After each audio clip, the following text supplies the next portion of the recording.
Hey guys, hello and welcome back to my channel Travel with Kunjal. And if you are new to this channel, welcome to my family. To introduce myself, I am Kunjal. I love traveling and I share all my exciting travel experiences through this channel. So don't forget to hit the subscribe button if you are new here because you're gonna see some amazing places through my eyes. So this video is about planning your trip to Alaska. So if you have been thinking about planning your trip to Alaska or are confused about when you should visit and the must visit places, then this video is for you. So let's get started. Oh, I forgot to introduce my friend Shreeman. So you might have seen him in my previous videos, but if you're new here, then this is my friend Shreeman and my travel partner. Most of the trips we plan together and we travel together. Hello.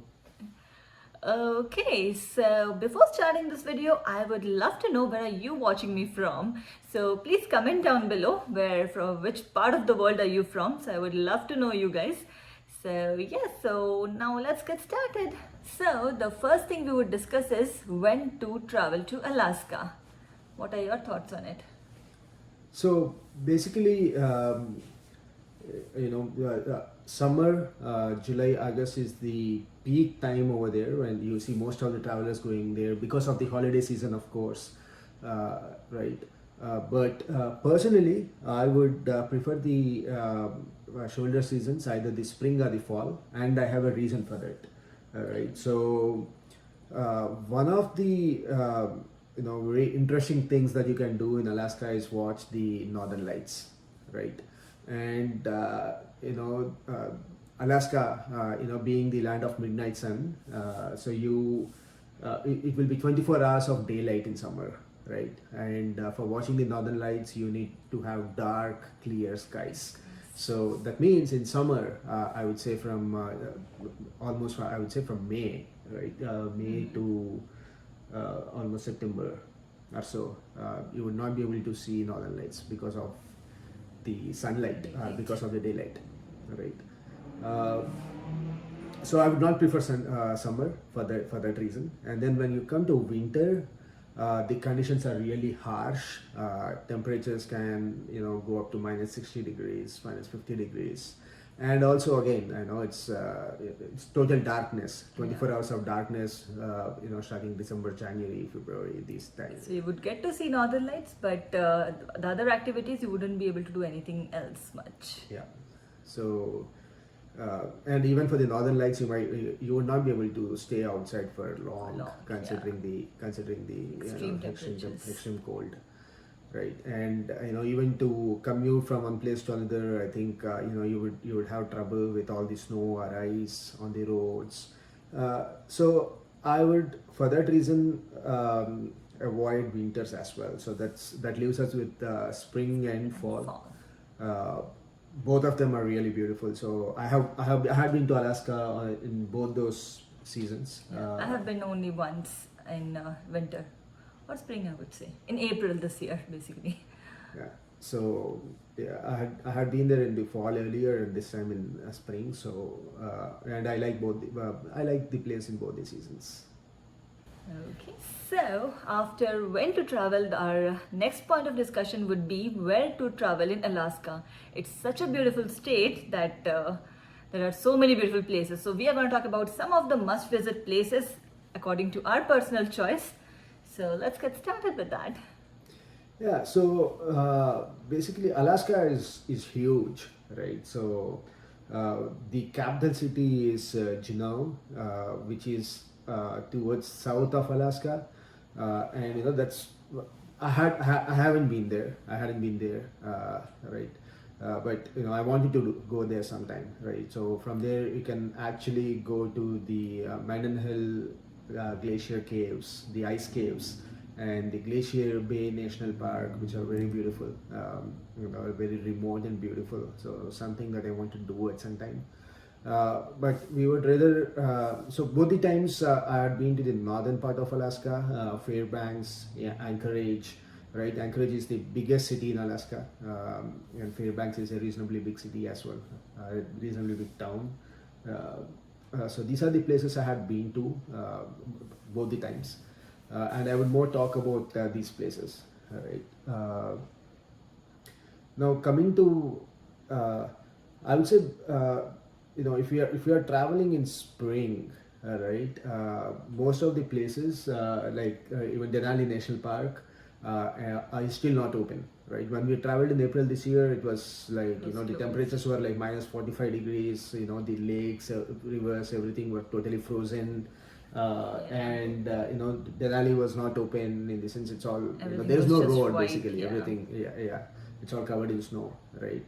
The cruises, there are no cruises. As I said, it's the lakes and everything are frozen, so there are no cruises. There's not much of an activity that you can do, but I would say March, April is the best time to view the northern lights because the skies are very clear in that season, right? You get a lot of clear skies, right? And equal amount of daylight and night as well, so you get good time. balance. Yeah, so you get some time for the for the northern lights, also some get time for the daily morning or daytime activities, for to say. Right, so yeah, so if you are going in spring, as I said, Denali and all of them are closed. But but fall is a good time, right? That's the reason when I went there for the first time, I thought I should go in fall. The fall colors itself are very beautiful. It's very colorful, and yeah, the fall there also starts pretty early. It's almost the first week of September or so. It is fall, and by the later half of September, most of the places start closing. Right, the fall is over, and it starts snowing over there. So if you are going in fall, definitely Denali National Park must visit places is a must visit place. You cannot drive all the way. There is a certain point till where you can drive on your own. Beyond that, you need to take some shuttles which will take you to interior parts of the Denali National Park. Right. Uh, so Fairbanks. When I went there, so I flew into Anchorage. Anchorage is the biggest city in Alaska, right? So I flew into Anchorage, drove north, rented a car from Enterprise or something from the airport. But one thing we need to remember is there are highways like Dalton Highway. I'll come to that later. But your regular rental car companies won't allow you to drive on those roads because they are just gravel roads, right? And they don't want to take risks with their cars, getting damaged. So they won't allow you. But when we went there, as I said, we just picked up a rental car from Anchorage, drove north to Denali. We stayed at a place called Healy, just outside the Denali National Park. We took a shuttle to wander around or to go around inside in the park, and from there we drove further north to Fairbanks. Fairbanks is one of the better places. It's one of the better places to watch the Northern Lights, which has which has good connectivity as well as good accommodations and everything, and directly under the Aurora Oval. So nice place to watch the auroras. So we were there in and when we were in Healy, when we were outside of Denali in Healy, we were able to see we got one night with good northern lights. Right, we were able to see the northern lights. We had much more hopes on Fairbanks because it's the best place to see, but it was all cloudy when we were there. Both the nights it was totally cloudy, damp, so we couldn't see the northern lights. But daytime, yeah, there are some tour companies which will take you to the Arctic Circle, which is on the Dalton Highway. I was just talking about the Dalton Highway, right? Dalton Highway connects, just north of Fairbanks to the Arctic Ocean, or I would say just half an hour before the Arctic Ocean till Prudhoe Bay, right? So, and it's one of the most remote and northerly highways that you can find in the world. Right, so when I say remote, there are no services. There are just a couple of places where you can get gas. Right, only just a couple of places where you can get accommodation and food, all basic stuff, right? And most of the time you are out of you don't have your mobile network, right? And as I said, it's gravel road, so if you have any problem, it's very difficult to get any help. right? And you hardly see people. There are trucks which travel a little. There are a lot of trucks, in fact, because of the oil fields in Prudhoe Bay and all that stuff. But apart from that, you don't see a lot of people over there, right? Uh, and Arctic Circle is somewhere in between on the Dalton Highway, right? And a lot of people go there. Uh, I would say a lot of tour companies actually take you there. So from Fairbanks, so we took a day trip. We started early in the morning on a tour with a tour company who took us to the Arctic Circle, something that we learned in geography when we were in school, Arctic Circle and all that stuff, equator, Arctic Circle, right? So something exciting. Nothing much over there. It's just a signboard which says Arctic Circle. It's an imaginary line, so they just But that's an achievement to be there. yeah, that's it. And that's a day trip. We were back by night. We tried, and it was still cloudy and wet, so we couldn't see the northern lights. Then there is this Richardson Highway which connects Fairbanks to Valdez, which is a town again south, going south. It's east of Anchorage, so it's actually a triangle, right? So you're going from Anchorage, you go to Denali, then Fairbanks, and you come this way to Valdez, right? So we took that, and the Richardson Highway is very, very scenic, right? So you can actually spend one full day just driving those 200 odd miles, 250 miles to Valdez. Multiple places just you can stop and enjoy the scenic beauty. There are glaciers, there are waterfalls. It's a very, very beautiful highway, and when you're going in fall with all the fall colors and everything, it was just lovely. Right. So the reason why we went to Valdez is basically there is a cruise that starts from Valdez to the Columbia Glacier, right? We have booked a cruise in advance. So the cruise is also very beautiful, right? You're just going in the cruise, you're surrounded by mountains on all sides, and there are icebergs floating around, and you're just traveling in between, and you see That some would lot be of so amazing. sea lands and everything, and then you go to a very close proximity of a glacier. You can actually see those thick glacier walls and everything. It's amazing.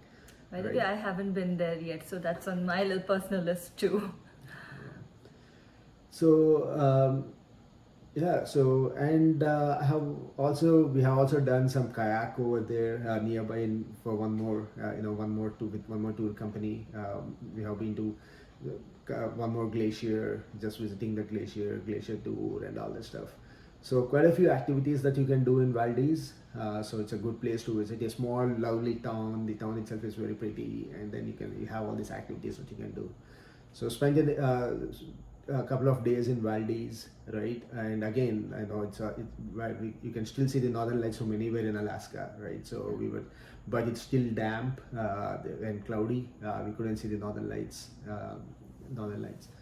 And after a couple of days, we traveled west again. So Anchorage, Fairbanks, Valdez, and we were going back to Anchorage, right? We completed the triangle. So we traveled the Glen Highway, another beautiful highway. There is this Matanuska Glacier, which is just on the side of the highway. It's again very, very pretty. You can take your own time to just drive this particular 200 odd miles once again. All right. Mm-hmm. Anchorage, of course, we just did not stop at Anchorage. We went further south to a place called Seward, from where you can actually go to the Kenai Fjords National Park, one more beautiful national park with lots of glaciers, hiking trails, lot of activities that you can do in the Kenai Fjords National Park. Another, I would say, must-visit place to go, right? To spend couple of days before we headed back to Anchorage and flew back to Los Angeles. So one place that we haven't been but I want to, you have to go from Anchorage, is Katmai National Park. Especially if you go in July, you would be able to see lots of grizzlies, trying to catch the salmon fish. in the waterfall, the Brooks Fall or something. Yeah. Brooks Fall, I guess. Yeah, Brooks Fall. That's a very, you can just Google it and you'll find a lot of Yeah, information. we have seen a on lot it. of photos and videos, and on YouTube we have seen a lot of videos about it, and it's still there on our top priority list. So Yeah. maybe sometime soon. Yeah. So that's one more must-do place if you're going to Alaska. So in a way, just to recap, right? Flying to Anchorage, Denali National Park, right in Denali. In between, there's a place called Talkeetna. From Talkeetna, you can actually take these chartered flights or something which will actually take you to the top of Mount Denali. They'll drop you there for some time. That's also something that you can do. If you're interested in doing it. Then Denali, Fairbanks. From Fairbanks, I would say you can at least take the Arctic Circle tour or something. If you really want to drive the Dalton Highway, there is an option, right? As I said, your regular enterprise and all these rental companies won't allow you to drive, but there is a local. There are a couple of local companies, right? Rental car companies, which will allow you to drive on the Dalton Highway. Basically, they will give you the 4x4s, like Jeeps or something, and they will let you drive the Dalton Highway. Definitely comparatively more expensive, and of course, as I said, Dalton, again, there are no services or anything, so you should be on top of your mark, right? So you should be cautious. You should know what you are doing. You should understand what you are doing, and then you can still do it, right? So we haven't done that when we went in 2016, and when I went in 2016. When he went, not we together. Yeah. Though we just took a rental car, the tour company to go to the Arctic Circle, right? So, but when I went in April this year, it was totally different, right? As I said, I just flew into Fairbanks. I did not even go to Anchorage. Yeah. We went. Yeah, this time it's we. So directly flew into Fairbanks, and from Fairbanks we actually took the rental car from that local company. It's called Alaska 4x4 Rentals. 4x4 Rentals. And they allow us to drive on. They allow you to drive on the Dalton. I'll put a link to their website in the description below, just for you to navigate and check out their cars in case you want to drive the Dalton. That is a good option for you. Yeah. So yeah, we took off. We drove the Dalton, right? Of course we did not go to the Arctic Ocean, which we want to do at some point of time. Yeah. But we crossed the Arctic Circle, and there is a place called Coldfoot, and beyond Coldfoot, half an hour beyond Coldfoot or something, there's a place called Weissman. So Coldfoot and Weissman have few, I would say, some accommodation options. I would not say very few. Not many. I think there are a couple of lodges. That's it. Not beyond that. Right. So you need to book well in advance if you want to get something, and they are expensive. Right. So yeah, we stayed in Weissman, and of course, the next day we drove further north from Weissman to a place called Atikan Pass, which is the highest pass which is in the Brooks Range, close to the gates of the Arctic National Park, right, and one of the highest passes on the Dalton. So we drove there. Before we drove back again, we reached the Atikan Pass. We crossed the Atikan Pass, and then we took a U-turn to drive back to Fairbanks. Right, and we stayed in Fairbanks for a couple of nights. Now, anywhere on the Dalton is a very, it's one of the best places to watch the Northern Lights, right? Yeah, absolutely. It's one of the best places to watch. And we were there that night when we were staying in Weissman. We came out in the middle of the night and just pulled out. There are a lot of pull-out spots. So we pulled out on to a side on the Dalton Highway, and we had the entire highway for ourselves. Right, there is no one out there. There's no one out there. Yeah, we had the highway for ourselves, and the Northern Lights were in full display. We had clear skies. An amazing night. Amazing Northern Lights. Right, some of the best Northern Lights we have seen. Right, and next day we drove back. As I said, we reached Atikan Pass, drove back to Fairbanks, and Fairbanks, as I said, has a lot of accommodation options.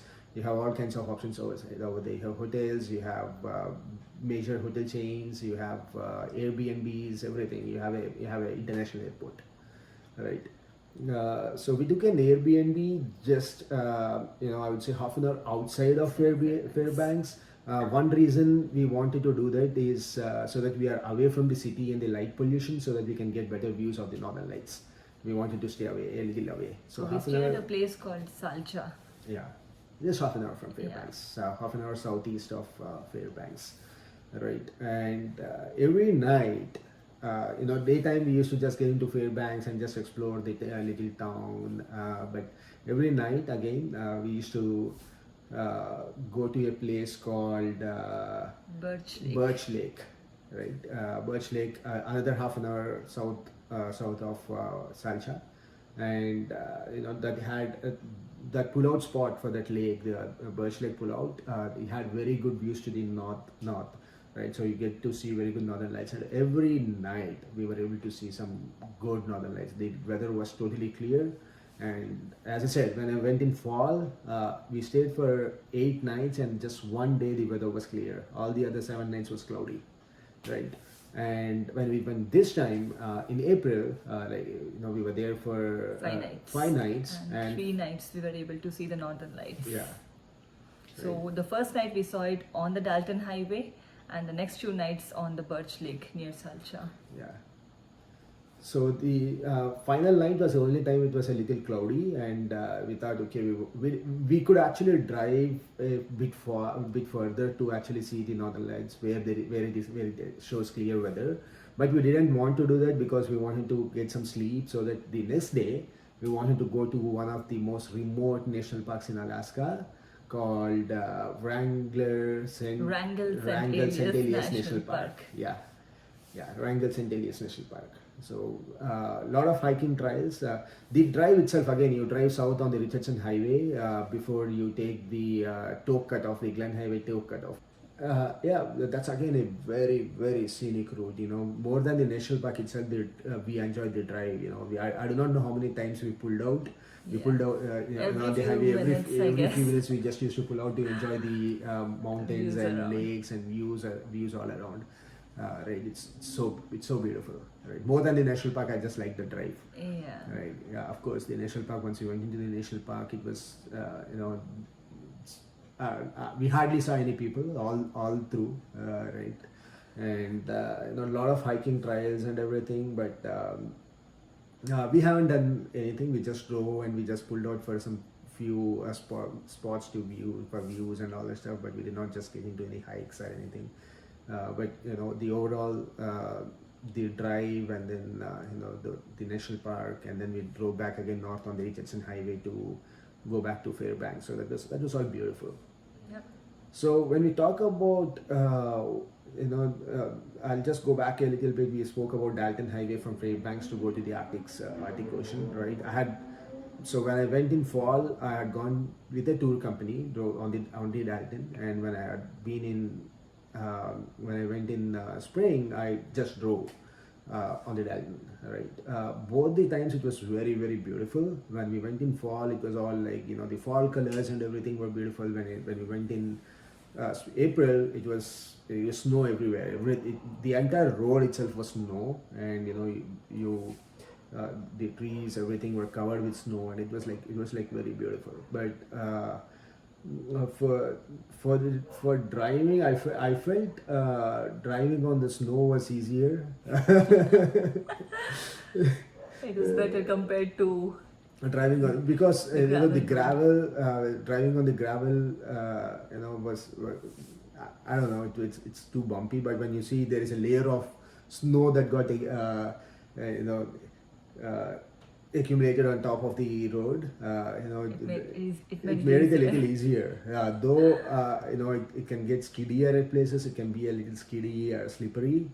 So definitely, of course, the 4x4s and the winter studded tires helped us a bit, but still it was a little scary. But if without that 4x4 and winter studded tires, I don't think you would be able to drive the Dalton in winters.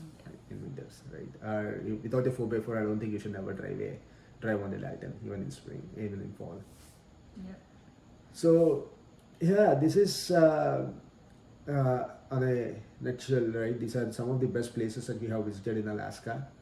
Uh, right. So our winter, this time when we went in April, the entire travel series I have already shared just prior to this. There are about 9 episodes in my travel series, Kunjal in Alaska. So I would definitely recommend you guys to go back and watch all those 9 episodes to get a feel of the entire 5-day trip that we did. Driving the Dalton Highway, the Wrangell St. Elias National Park, driving the scenic Richardson Highway, and the amazing Northern Lights. So you will get a feel of the entire 5 days along with us. So I would definitely recommend to watch that series. I'll put a link somewhere here. So please do check that out.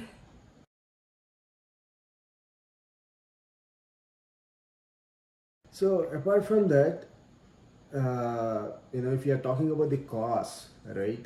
Alaska is expensive, so you need to remember that Alaska is expensive. Whether you go on tour companies, every tour is pretty much expensive, right? I don't think there is any tour with which is less than $200 per person. Right? Rental cars are expensive, especially if you are renting from the local companies and you want to drive the Dalton and all that stuff. Rental cars are expensive. Accommodation is expensive, right? I think I remember when I think Valdez, almost $200 per night. Wiseman, $180 per night. $185 per night. Yeah, Anchorage and Fairbanks are still reasonably And priced. $180 is in the in spring. Yeah, summer is more expensive. Summer will be more expensive, definitely Yeah. more than $200 for sure. Yeah, off peak, right? Where basically fall and spring are off peaks compared to summer. So if you are staying in Fairbanks or Anchorage, I think it's still reasonable. Not that expensive, though it's not cheap. It's at least reasonable. But anything beyond Valdez or Wiseman, or if you are going into Kenai Fjords near Denali National Park, you are spending approximately around $200 a day, right? So it is expensive. And as I said, tours, the northern, the Arctic Circle tour,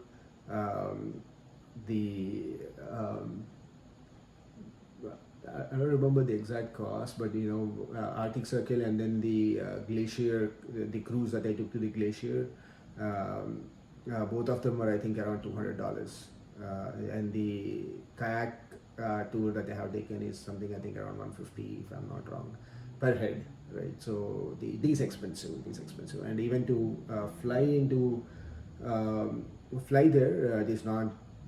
Of course, it's some distance, right, from from the mainland, from the U.S. mainland, right? So it's almost to the northwest of Canada.